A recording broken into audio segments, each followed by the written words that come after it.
All right, welcome back to another video about the EFE, the Engineer's Foundation Evaluation. This video will focus mainly on the oddities and the kind of just things that you may want, tips and tricks, let's call it, just some things to think about from the standpoint of doing the elevation measurements for the purpose of an EFE. Zip levels are kind of finicky, and we have some suggestions and some things that we want you to do when you're using the zip level. And we have, after doing thousands of these, we have some tips and tricks that we're really going to save you some time. So let's get started by sharing my screen and looking at this sheet. We will give you the sheet. This kind of shows the two things. One is the orientation, and one is the uniform grid of a home. So the first thing we want to talk about is kind of how we orient these points around the house. The pretty clear determiner of how you locate a point is for most of our partners who are home inspectors, this is pretty easy concept, but you're essentially going to take the front of the home, look at the front. That's obviously the front of the house. The left looking at the house is the left, back, and right. So if you take this room right here, this bedroom, if you walk in the door, this blue point is not the back left of the bedroom. This is the front left of the bedroom because it is on the front side of the left side of the total house in consideration. So if you're not familiar with doing this and getting used to this as a home inspector, then it'll take a little while. You'll walk into a bedroom and you'll become disoriented as to what is the front, left, and right, etc. But it gets pretty quick and easy once you get the hang of it. We try to establish a uniform grid, like on a 20-foot by 20-foot kind of basis. It doesn't have to be on a grid, like on a square grid, but it needs to generally cover the entire home. And kind of, if you blur your eyes here, you'd be able to see that this is a good representation of how a home should be plotted on a floor plan. Obviously, the red, yellow, blue, and green points are the standard points in the corners of the rooms. And then we're going to be taking points. The purple points are in the center of the room. So some rooms, like the bathroom, the living room, we ask for a center point. And then the O points, the other points, are going to be just things we call out, like appliances, in front of fixtures, bathtubs, showers, etc. This is the general layout, but it's not stuck to this. We need you as the home inspector to kind of discern if more or less points are necessary to establish a grid that looks like this. A good example is in most dining areas, or we would call this a nook, we ask for 1 point. But this is the corner of the foundation, and so it would be good if you took 2 points there instead of just a single point in the middle in this specific orientation of the floor plan. If this living room was twice as big, then 6 points is not going to cut it. 5 points is not going to cut it. You probably need to increase the points, the amount of points to 6, 7, 8 points. We also don't have a fireplace here. We'll ask you for points that you may not use. Like we say for living room, front of fireplace. In this case, you would delete that point. Or you could change the name and put left middle as the point name and put a point where the fireplace would typically be. So it takes a little bit of you walking around. I assume this front little area, was a front porch or a patio. It may not be, actually, looking at the wall color. So I would have actually put a point there too. So it just takes a little bit of you walking around and a little bit of artistic, intuition, let's call it, for you to get this point grid right every time. Most people have, with the prescribed points on a very standard home, have no problem kind of figuring out where we as the engineer are looking for points. So again, that is how we orient points: back left, front left, etc. And in the floor plan, and where we put them. The next thing I want to talk about and go into is the garage. The garage will actually be labeled as G points in our floor plan. The G points are excluded from the topography, and the garage is, assuming that the garage is a a sunken and sloped garage, or even just a sunken garage, we are not going to take into consideration those points into the topography, into our tilt and deflection calculations, unless the garage is a flat garage. There is a, call it a debate, or a, call it a disagreement. I don't know. There's a difference of opinion, let's call it that, on how you should measure the garage elevations. There are some engineering firms that recommend that you measure down from the ceiling in the garage to a certain elevation so that you can get an elevation of where the slab would be if it wasn't sunken. In our case, we just don't like that approach.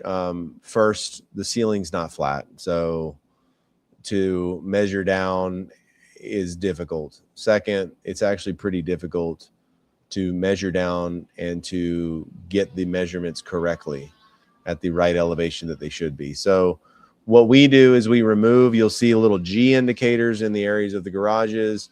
We will remove that from the topography, but we want you to capture the actual elevations. So in this case, all of these points on this half of the home might be plus 0.2, minus 0.3. Over in the garage, you're going to get a minus 3.2 and a minus 6.1. That's okay. We will tag those as G points. We'll remove them from the topography. They will get removed from the tilt and deflection calculations, and then they will be there for documentation's sake. You can still compare them year to year. So next year, 2 years from now, we go and we take similar measurements. We'll compare the garage, and we can actually tell if there has been settlement in that area. But on a first take, we are not asking the inspector to do measure downs from the ceiling to get the garage measurements. That is also the case with C points, which are conversion points. Conversion points are reserved for other foundation types or conversions of existing garage space into bedrooms, things like that. If we have a home that's a slab home that has a master bedroom built off the back, it's a different foundation. It's, let's say it's a pier and beam, or it's a totally separate foundation. Then we want you to gather the actual points because they're relevant, but we are not going to process two different foundations. That would be like developing two reports, which we've done before, but we're just going to take those measurements and we put C points on them, just like the G points for garage. We remove them from the topography, we remove them from the tilt and deflection calculations, and we kind of assume that those are for memorialization, for documentation's sake, but we are not going to use them in our assessment and conclusion of the existing foundation. Which, if you think about it, it makes total sense for that, because if you have a non-monolithic portion of a slab or a separate foundation totally that moves and operates separately, to completely tie it to the calculations of the first foundation type is not a correct approach. And so we ask that you indicate that on you're going to obviously indicate that on the very first questions in the format of foundation type. When you indicate second foundation, you'll say primary bedroom. We'll know we need to remove it from the actual tilt and deflection calcs by tagging it with a conversion point, a C point. We explain all that in the report to the client, and we justify all of that with our conclusion, limitation statements, and everything else. So you'll quickly come to learn, if you're in a space that doesn't quite match, if you just walked into a bedroom and you stepped down 6 inches, if you go into a laundry room and it used to be a sunroom, then we want you to gather the elevations and we want you to tag them for us as a conversion or as a second foundation type. On that note, same can happen for pools. If you want to use the zip level around the pool, collect the information, we'll gladly put it documented in our report, and we can showcase the points, but we can't obviously include them in the calculations of the foundation, because that's a totally different approach and it's a totally different foundation. So zip level, I think it's a side note, but a zip level can be used for a whole lot of things. The two most common things that we use them for, if you don't have one and you're acquiring them for Noble, is the pool. You can definitely stretch it from one end of the pool to the other, and you can see if the pool foundation has settled. It's very valuable. You can also measure down from the water surface, by the way, another way to do it, because water is flat.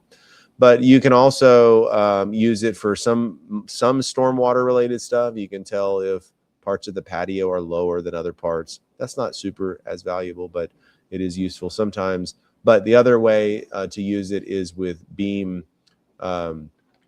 sagging. So if you have an area that has been opened before and you like, oh, that beam looks like it's sagging, you can get a ladder and put the zip level up to the beam, and you can tell if it's actually sagging by the elevation measurements that it produces. So zip level can be used for a lot of things. This is kind of a generic explanation of kind of how we want you to use it and to put in the points for these specific situations. Let's talk about odd situations, because handling these situations is something you will refer to again. I don't expect you to remember it all, but I hope that you know now where in the app to go get it, and that you can be reminded that there are odd situations, and kind of how you tackle these is a common question.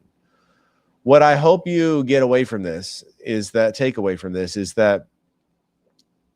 there's a reason that we are outlining these odd situations. But if you understand why we're taking these points and what we're doing with it, then most odd situations kind of go away, because you know what we need to capture this issue, to document the change in foundation type, or the multifamily building, or the basement, or whatever it may be. You know how to capture it, because you kind of generally are thinking like an engineer, so to speak. You're thinking like we would in terms of what does Phil, the engineer, need to be able to assess this through his desktop review. So with duplexes, the problem is that you freak out and you go, oh no, my zip level doesn't reach from unit to unit. And even though the foundation is the same across both units, it doesn't reach. What we say for this is you can usually place your reel on the outside of the home. Your reel does not need to be placed level with your zeroed out point. It can be placed pretty much anywhere you want it to be. So in this case, you want to place your reel outside the first two doors, the two doors of the duplex, and you're going to want to stretch your reel into the first unit and then stretch your reel into the second unit. If you cannot, because the doors are on opposite sides, or because you just don't have enough cord, that's not a problem either. We have set up a second base station, and let me show you how that works in the template. So I'm going to just set up a new project. This is a little bit repetitive, but I don't have one in here yet. So I'm just going to add an EFE, and it'll make the report in progress. I'm going to go to elevation plot, and you'll see this add base station. So this will rename your base station to 1 and add a second base station. And you'll notice that it says 1 elevation point, because what it needs is it needs a little more information than your first base station. If you notice your first base station, your first base station, we just need where it's located and the measurement zeroed out and the location. The second base station, we actually are going to need you to tell us what rooms are on the second base station. So we're going to say, so with the second base station, what you'll do is you will place your zip level maybe somewhere where both of the stations you're going to set, let's say at the front door of each unit, can be accessed by the cord length. So you're going to take your reel, set it outside, do the first unit. Now you're like, oh, I'm going to need to take the reel into the second unit. You're going to then take your zeroed, your non-zeroed out elevation point and move it over to the second zeroed location and give us that measurement. This is the old measurement. So essentially, you're going to, again, grab the zip level, measure the location where you will zero it out, give us that measurement, and then zero out the measurement again, moving the entire zip level over to the second unit. So if you have problems with a second base station, let us know. But the theory is that What we need is we need a point that tells us and translates what is the elevation from one zeroed out base station point to the second zeroed out base station point. So said another way, you need to take where you set up your first one and give us a measurement of where you're going to set up your second one. I hope that makes sense. We will demonstrate this out in the field, and so you'll get a video that shows actually how we do this out in the field, but this is how you do it. You add a second base station. There's very few times when you need a third base station. There are some times when we've done like warehouses and things where we use different methodology, and we use a totally different grid, and then someone wants to take multiple points along a path, and you can keep jumping from base station to base station, but typically 2 base stations is all you need to do most residential properties, if you even need to.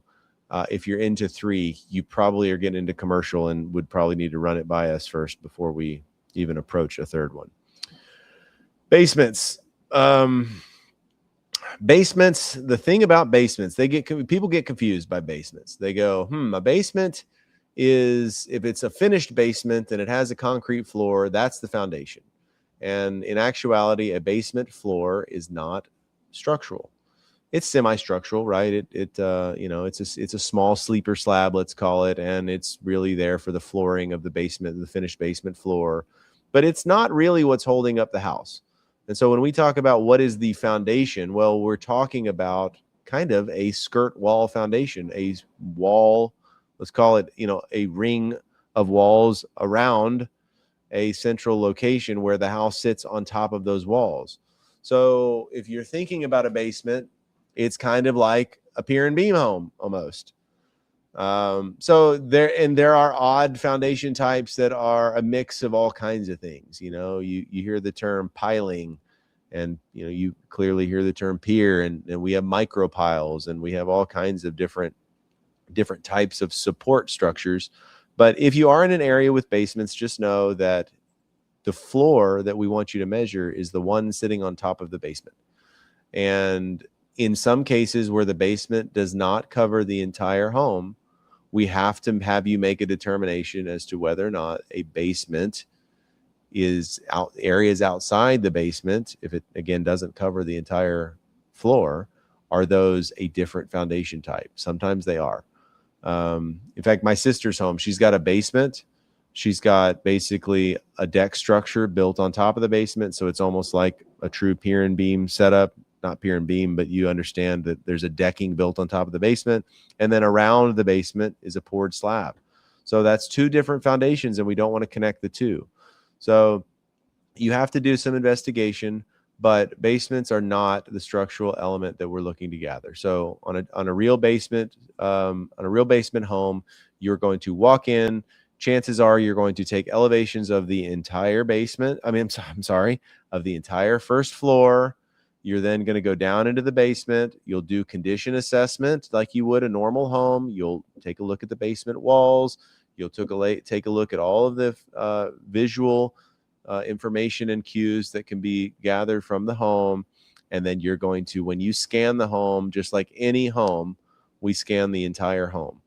A Kubicasa floor plan scan will include you scanning the basement. It will also include you scanning the second floor if there is one. We do that so that we can see the full floor plan. We can understand the weight elements of the house. We can provide the client with a full floor plan instead of just half the floor plan, things like that.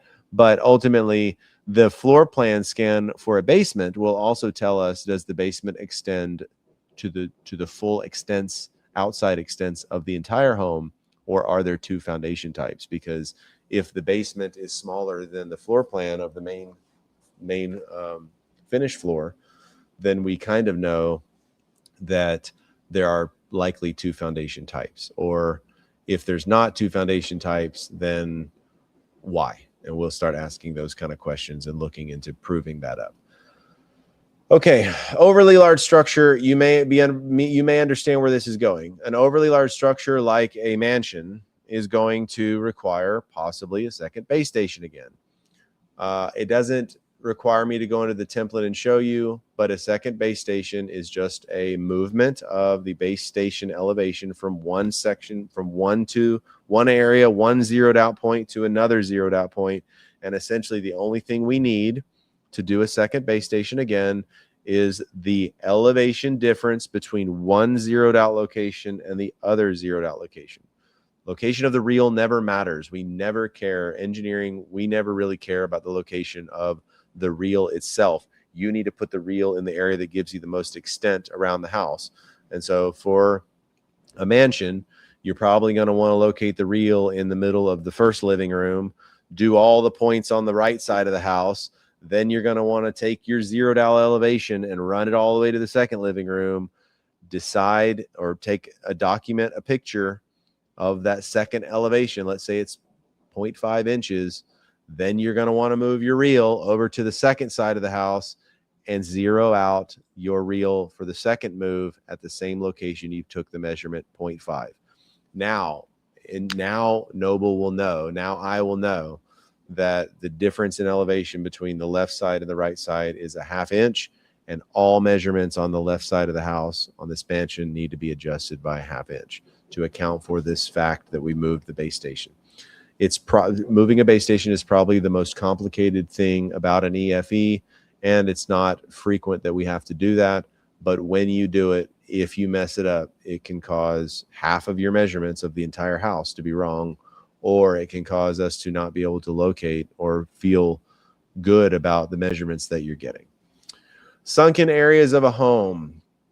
We see this on entryways, split levels, and sunken living rooms, like a den. And in this case, usually like some of these, like a split level home is really typically a 2-story home. Sometimes you have split level homes that are basement homes that, you know, it's like a basement home, but you have this weird half level where you walk in and you can go down to the basement or you can go up to the first floor. A lot of split level homes are built where it's just a 2-story home. You have traditional balloon framing. You're not building a basement wall around, but you just have this weird level. So with split level homes, we want you to capture the difference in flooring, capture the difference in elevation by just using our standard flooring difference factor. If you walk into a sunken living room and you take all the measurements of the living room and they all read minus 4.7, then we need you to account for that by using the flooring difference factor for the living room, which says that, hey, the top is 0.1, the bottom is minus 6.7, 4.7, whatever I said. So the flooring difference, the difference of step down is 4.7 inches, and I can apply that difference factor to all points in that sunken area of the home. If you have a split level, it's good to capture the split level elevation. So with a traditional split level, you're probably going to go, if it's a basement split level, you probably go to the first floor. You walk in, go up the stairs, take all the measurements because it's a basement and the foundation is really the bottom floor. Take all the measurements there. And then I would take a few elevation measurements on the split level. It might read minus 150. That's fine. We will put little C's on them, indicating that they're we use a different word for conversion than a C, but it's just a separate type of elevation that's not included in our topography. And we will capture the elevations for future use. Just because they're on a different level and they're reading minus 100 doesn't really matter in the scheme of things. We will add them there. Same with a sunken living room. You will put minus 6, minus 6.2, minus 6.3. Give us a difference factor to adjust them by. We will adjust them all, and then we will actually use those elevations if they are if a sunken living room is part monolithically of the same foundation. So these areas of sunkenness need to have special consideration. When in doubt, capture the elevations and give us a difference factor. If you do that, then there's really no way you can mess it up, because we'll be able to put our spin on it exactly and represent it exactly in the report as we want to represent it. We talked about converted spaces. These are just like G points for garage. a converted space typically is a garage that's been converted to a bedroom where they've kind of installed in the sunken area a subfloor, or sometimes like a sunroom that's been converted to a living space where you step out of this foundation onto a separate sunroom foundation, which is not monolithically poured. It's basically a driveway or a sidewalk foundation, and it's not the same elevations. It's not the same foundation. So if you have a feeling that a converted space is a different foundation type, do further investigation. And almost always, if it's not completely level with the existing or the primary foundation, then it's probably going to be a different foundation type, maybe foundation type or different foundation itself. Sorry. With add-ons and converted spaces, just another note with Kubicasa, you're going to scan the entire structure. And you'll notice that with every one of these, the Kubicasa answer is scan the entire structure. With an overly large structure, 2 scans is not necessary. Basements, scan the entire structure, walk down to the basement. And duplexes, we don't want 2 scans either. You're going to walk out of the front door of the first unit and around into the second door of this, the second door, front door of the second unit. And that way we get on one floor plan both units. Let's talk about your zip level. Your zip level is a super, super sensitive device. It is frustrating sometimes. I, in my 4 or 5 years of using one, have had to recalibrate it twice. It is $100-something to send it in. It puts you out of service for at least a week usually, and it is a frustrating element. It's frustrating to own one of these devices and to babysit them. I'm not advocating for one brand or another, but Smart Level is filled with a non-pressurized mineral oil. I don't own one, but because it's not pressurized and the oil that goes in it is just sitting there, if it leaks out or if there's a pinhole or if there's a reason why the liquid is missing, you can remove the liquid. You can disconnect the tubing and refill up the liquid, I've heard.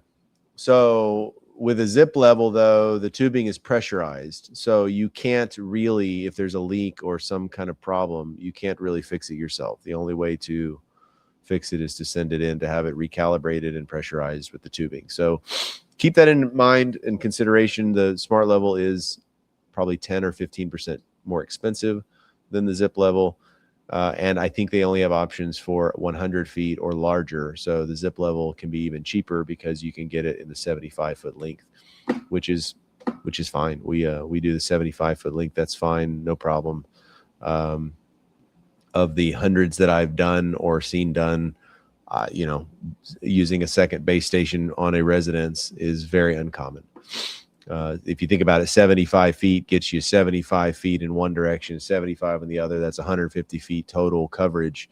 That's pretty far for a home. That's pretty large. All right, let's talk about tips and tricks of the trade. The base. The base, we've already talked about this, but the base station is where you zero out your elevation. It's not where you place the reel. The reel needs to be placed in an area where it can access most of the house. The zeroed out elevation is the location where you zero out the puck, and it typically is at the front door, the back door, or a location where it can be replicated. If the front or back door, like on a split level home, is on a different level, then don't use it there. You also don't want to zero out your base in a sunken living room, for example, where every one of your measurements are going to be plus 6 inches. You want to establish your base station, the reel, and the location where you're going to establish the point in the most kind of common foundational or most common flooring material space of the house. In most cases, 90% of the cases, you want to put your reel in the living room, middle of the living room, or close to the entry, and you want to zero out your puck right at the front door, taking and documenting exactly where you zeroed it out. It's the most important element to the zip level. Even out your point spacing. So the overall goal is to create a point grid. We talked about the coverage being consistently spaced. A lot of times the reason for an inconsistent spacing is because of a wall and you're kind of unfamiliar with the orientation of where you are. If you think about it, if you take a measurement on the wall of a bedroom and then you turn around and take the measurement on the exact same spot on the living room, you've basically established 2 points within 6 inches. And that's fine, but that's a reason we may throw away 1 point if they're too close, or it's another reason why you really need to look at your elevations, because if those points are super close but there's a big difference in elevation, then you're having an issue with calibration. So we don't want you to take points that close. We want instead for you to go back and forth from the base station. And we're going to talk about that in a second, I think under number 5, tip 5. So even out your points. If you know that you're taking an elevation measurement at the same location on the other side of the wall, then move your elevation shot down a little bit. We will see the location photo of that elevation shot, and then we will move the shot so it's more even with the grid and it fills in our grid better. Add more. Tip number 3, add more shots where needed. When in doubt, take more shots, and especially take them at the corners. So foundation corners are really critical. And I just, I brought up this situation where you've got a bedroom. You've got a nook, kitchen nook, and it's protruding from the home and has corners, then take 2 shots instead of 1. If you know, another example is a master closet. I think our master closet asks for either 1 or 2 measurements in the middle of the master closet. If the master closet falls on the exterior of the home in a corner, then we would like you to go to the corner and take a measurement at that location, because that will fill in our grid better and that will give us better indicators of foundation issues. So when in doubt, take more shots, particularly to make sure we fill in the grid and we're getting corner to corner, front to back, left to right, full coverage as best we can. We are not asking that you do math. In fact, we've asked that you do math before, partners to do math, and it's actually harder than you think it is to give us the right measurement for the flooring difference factors, is what we're kind of talking about. It's funny because you with a flooring difference factor, you may measure on the top a 0.5, on the bottom a negative 0.5, and then you go, okay, that's 1 inch. You also may go, that may be 0. I can't tell. Is it positive 1 inch or is it negative 1 inch? I can't tell.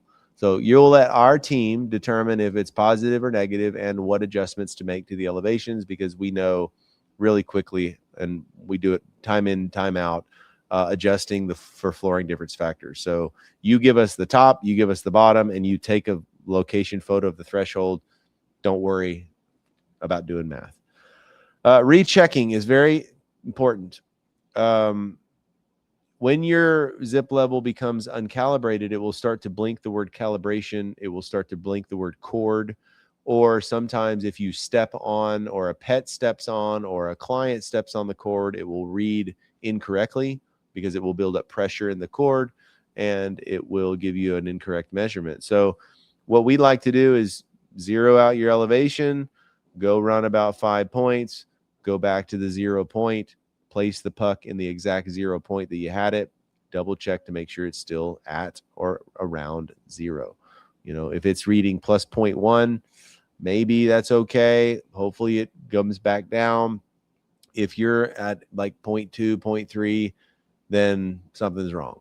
And unfortunately, the most common correction is to re-zero it out again and redo the measurements.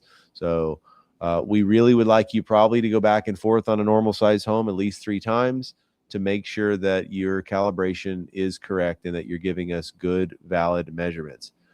You have to check your intuition also. There was one time where my negative symbol on my puck on my elevation reader was missing. It went out, it wouldn't light up anymore. And I was in a bedroom thinking, man, this really feels low. It feels lower than the rest of the house. And it was reading 4. And I'm like, it's higher by 4 inches. There's no way. So the reason is that it was actually -4 and I couldn't see it. So your intuition, you really can't just throw the puck on the ground, take a picture, move on. You got to look at the measurement and go, Do I believe it? And is it calibrated? Is my device giving me any errors? Is my device blinking at me? Is it telling me something that I should look into further? And then I can move on. One of our hardest things to do, like we had a guy that had a poorly calibrated device, and on a new build was giving us like -3 inches, and we're like, I don't believe that this is right. And then we rejected that that measurement, and he did it again on another home within a few days, and we're like, no, these measurements are way off. Get your device recalibrated, because it not only, like, sometimes you would think that it would like throw it wildly off and you'd be able to recognize it, but a poor calibration can result in us getting measurements that are just off by an inch or so. And so you've got to use your intuition. And if the measurement is just not making sense, then, or you going back to your zero elevation and it's slowly creeping up, then you have a calibration problem, and you need to get that recalibrated before we do and provide the client with conclusive information about their foundation. Also, while I'm on it, don't leave your zip level in your truck when it's freezing outside. This was my first mistake calibrating, was I left it in my truck. When I turned it on the next day, it needed to be recalibrated. I also said in a previous video, but I'm going to say it again. It's not here, but you need to pull all your cord. This is kind of basic stuff, but you need to pull all your cord out of your zip level. If you don't pull it all out, that's fine. You don't have to, but you cannot pull cord out of your zip level during the middle of an elevation survey. If you do, it will require you to zero out the measurement. The reason really is that you've wound that cord into a pressure configuration. So when you're unwinding it and you only unwind it halfway, half of that cord is still fairly pressurized because you've wrapped it around itself. It's fine as long as that condition remains static and it's not changing. But if you pull more cord out, then you've changed the pressure conditions inside of the zip level, and now you have to go and re-zero it out for that condition. So unless it's a tiny home and you just want to whip out half the cord, fine. I usually just pull out all the cord right there at the reel, and then start by pulling my cord over to the entry door and getting the first measurement. We talked about getting the corners. We talked about that on the orientation point grid. The corners are the most important and really help us to fill in our grid entirely on the inside of the home, and we need you to capture them. So if it means adding points, great. Sensitivity up. I just said don't. I'm ahead of myself. I said don't let it freeze, but also don't let it sit in a 100-degree, 110-degree car. It needs to be inside of a relatively climate controlled environment. And if you pull it out of a 100-degree car and you want to use it, don't just set it up in the middle of the living room and start pushing buttons. You need to let it acclimate to the temperature that it will sit at during the duration of the survey. Otherwise, it will slowly start to creep in one direction or another. You'll start to see, a hot tube will pressurize the device differently than a cold tube, and as the temperature of the reel cools off, it will start to give different measurements. So you need to adjust for that by acclimating it through to its temperature. Make sure, we talked about this, but make sure you get with the seller or the agent to see if previous foundation work has been done. It's very important. Here's the deal. If previous elevation work has been done, even if it wasn't by Noble or a partner, and it wasn't done in the right way, in the right exact locations, with the right methodology, with our methodology, we can use it as a comparison, but only if you get the base location in the same spot.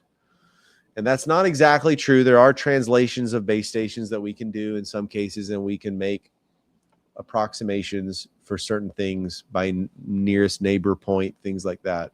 But if the client leaves you a previous foundation plot, if they've had foundation work done where a foundation plot was done, or if a repair company has come and given them a foundation plot, then look at it and take your base point location in the same location. Then you're going to take a photo of that plot and give it to us as a support document, but also we'll then know that we have the base stations in the same location. We can now do a direct comparison very easily with another survey. Our reports actually open up a whole different section when we have another elevation to compare it to, and it's actually pretty cool. If you did an elevation plot 5 years ago and then you want to do one again today, we can actually bring in a graphic that shows in the 5 years that we've seen, this is where your movement occurs. It's super, super valuable because you're going to be shooting 1 day's worth of elevations.